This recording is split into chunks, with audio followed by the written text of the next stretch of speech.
এই প্রথম ভারতীয় পুরুষ হিসেবে মেট গালার মতো বিশ্বমানের ফ্যাশন ইভেন্টে ইতিহাস তৈরি করতে যাচ্ছেন শাহরুখ খান।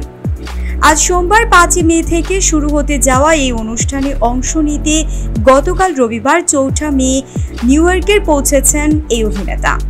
বিমানবন্দরে পাপারাজ্জিদের এবং ফ্রেন্ডদের সাথে দেখা হলো তার। আর এই ভিডিও সামাজিক যোগাযোগ মাধ্যমে ছড়িয়ে পড়েছে। ভাইরাল হওয়া ভিডিওতে দেখা যাচ্ছে বিমানবন্দরের টার্মিনালে ম্যানেজার পূজা দাদলানির সঙ্গে হেঁটে আসছেন বলিউড বাদশা। সাদা টি শার্ট, ধূসর জ্যাকেটের নায়ক ছিলেন একই রকম আকর্ষণীয়। প্রসঙ্গত, মেট গালা রেড কার্পেটের সব্যসাচী মুখোপাধ্যায়ের পোশাকে হাঁটবেন বাদশা। একজন বলিউডের সেরা সুপারস্টার, অন্যজন ভারতের বর্তমান প্রজন্মের সবচেয়ে বড় ফ্যাশন ডিজাইনার জুটি বাঁধতে চলেছেন তারা।